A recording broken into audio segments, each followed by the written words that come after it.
Bonjour, bonjour à tous les participants au Festival de la Symphonie.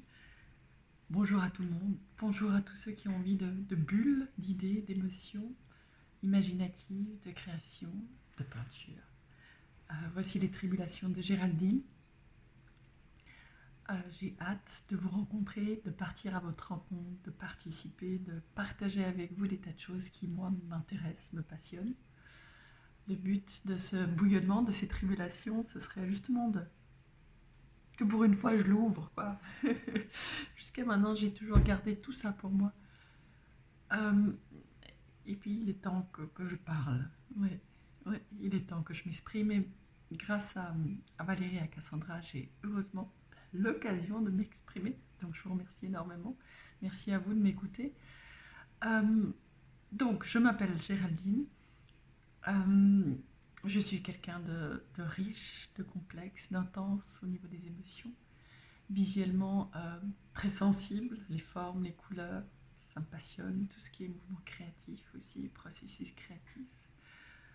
J'ai découvert au fil de ces années en pratiquant de la peinture à l'huile qu'une autre communication pouvait se mettre en branle en fait avec soi-même, qu'on pouvait le faire verbalement mais qu'on pouvait le faire aussi à travers la main, à travers des tas d'activités avec la main, entre autres la peinture, le dessin, mais ça peut être aussi la terre glaise, ça peut être la cuisine, ça peut être le rangement, ça peut être de tout finalement. Et qu'on arrivait très bien à s'exprimer en fait, et qu'on avait une possibilité, là, une deuxième chance d'expression, et d'arriver à dire des choses en fait qui avaient de l'ordre plutôt de l'inconscient, de l'invisible, et je trouvais formidable ça. Et j'ai eu cette opportunité en fait de mieux me connaître comme ça et de pouvoir cheminer plus sereinement. Ça peut-être qu'on en parlera plus tard. J'ai 42 ans, je suis née à Genève. Mes parents ont divorcé quand j'étais petite et ensuite j'ai vécu avec mon frère et ma mère. Mon papa, on le voyait régulièrement aussi également. Ensuite, j'avais l'impression, je me sentais différente par rapport aux autres. J'avais l'impression d'avoir besoin de me sentir utile, d'avoir envie d'aider les gens. Et comme j'étais dans un parcours un peu scientifique, je me suis dit, bon, pourquoi pas la médecine? J'ai fait des études de médecine à Genève. Après, je me suis un peu expatriée dans la Suisse et j'ai parcouru, je me suis arrêtée à Bâle. Je me suis arrêtée à Bâle et je suis toujours à Bâle. Actuellement, j'habite en Alsace. Et donc, avec la médecine, j'ai découvert tout ce qui était corps m'intéressait, m'intéresse toujours. Je crois que le rapport entre le corps et les émotions et ce qu'on vit dans notre vie et le psyché, tout ce qui est des domaines peut-être de la spiritualité ou bien de la conscience, me passionne. Ce lien-là est très intéressant. Et il s'est avéré que rapidement, avec la médecine, ça avait du sens pour les patients, mais plus pour moi. J'ai été relativement aussi quelque part un peu découragée parce qu'il y a énormément de choses, je trouve, qui n'ont pas forcément de sens. Je me suis sentie parfois très impuissante avec la souffrance, la mort, c'est difficile dans les hôpitaux. Bref, j'ai cherché des réponses en faisant une formation d'art-thérapie. J'ai fait de la peinture à l'huile, beaucoup de peinture à l'huile. Et là encore, je cherchais mes réponses. Pourquoi je voulais faire médecin? Pourquoi ci? Pourquoi ça? Qu'est-ce que j'étais finalement tout au fond de moi? Pourquoi j'avais tellement de difficultés à trouver ce que moi je voulais vraiment et à quitter cette autoroute en fait que je m'étais donnée. Et quelque part, j'avais toujours écouté l'extérieur, leurs avis et tout, et j'avais foncé. Et là, je vous invite avec moi à découvrir un peu ce que mon monde est devenu depuis que j'ai quitté l'autoroute. J'ai pris une petite sortie de côté avec un chemin de traverse depuis 3 ans.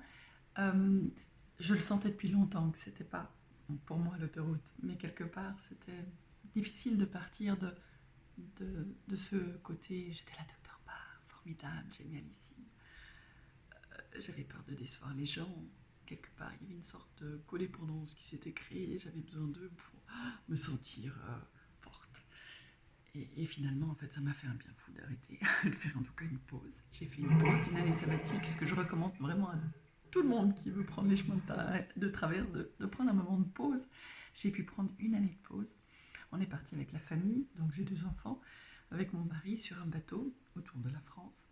Et on a découvert des chouettes coins et tout. Et surtout, j'ai eu enfin le temps de me poser des questions de qu'est-ce que je voulais, qu'est-ce qui me touchait, qu'est-ce qui était pour moi important. Tout le monde parlait d'alignement, il faut écouter sa voix intérieure et tout. Et puis moi, je disais, bon, on fait ça comment? Pourtant, ça paraît basique, quoi. Mais quand on est dans la roue de hamster, c'est tellement difficile. Moi, j'appelais ça, je faisais les pompiers, quoi. J'éteignais des feux dans l'urgence, mais j'arrivais pas du tout à prendre le temps à écouter pour moi, en fait. J'écoutais aussi beaucoup les besoins des autres. Surtout de jeunes enfants, il y a pas mal de besoins à assouvir. Bref, pause. Et ensuite, j'ai repris en télémédecine, 40%, à Bâle. Donc, chemin de traverse, je marche en crabe, comme on dit. Il paraît que les crabes, c'est les seuls animaux qui marchent en diagonale, et j'aime assez cette image. Je marche en diagonale, je gagne l'argent, juste le minimum, mais disons ce qu'il me faut pour vivre, rien de plus. J'en ai pas besoin.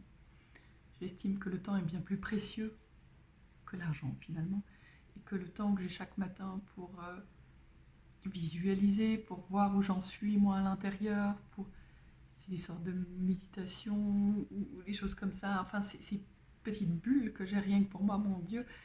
Enfin, je sais vaguement où j'en suis et où j'en suis. Et c'est ça que j'aimerais partager avec vous et peut-être vous, pas vous aider, mais donner peut-être 2-3 clés qui m'ont été utiles et qui me sont utiles et peut-être vous montrer aussi mes découvertes, ce que je trouve absolument passionnant. Il y a plein de choses super intéressantes. Et la vie est tellement plus riche que ce que j'en attendais en fait. Depuis que je prends les chemins de traverse, regardez, je suis en train de faire les tribulations de Géraldine. Je vais vous dire, il y a 3 ans, j'étais loin de penser à ça. Et c'était loin de toute pensée possible, en fait, inimaginable que d'autres personnes puissent s'intéresser un tant soit peu à ce que je pense et à ce que je fais. J'entends, les chemins sont... Quand on commence à écouter, en fait, à l'intérieur, déjà, on en devient dépendant, quoi. On n'arrive plus à écouter les autres. C'est un peu, des fois, technique, je trouve, pas toujours si évident. Mais c'est aussi une richesse. Et après, il y a les synchronicités, il y a des choses qui arrivent dans la vie et on se dit, mon Dieu, tac, tac, tac, il y a tout qui s'imbrique, en fait. Quand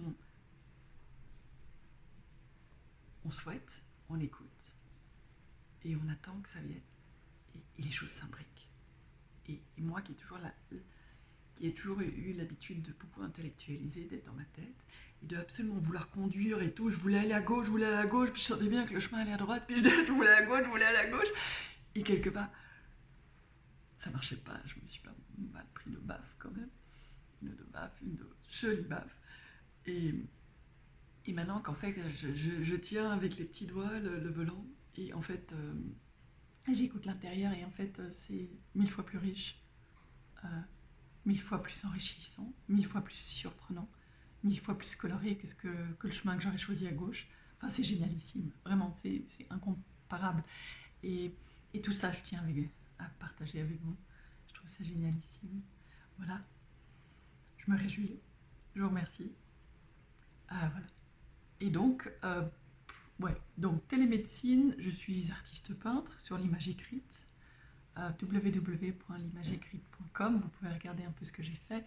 J'ai écrit une histoire pour enfants avec un portfolio, avec des poèmes et tout. Voilà, il y a plein de choses qui arrivent. Je suis en possible reconversion professionnelle pour devenir coach pour les hauts potentiels. C'est aussi un thème que je vais pas mal reprendre avec vous, que je trouve très intéressant. Voilà, je vous souhaite tout de bon. Au revoir, merci beaucoup.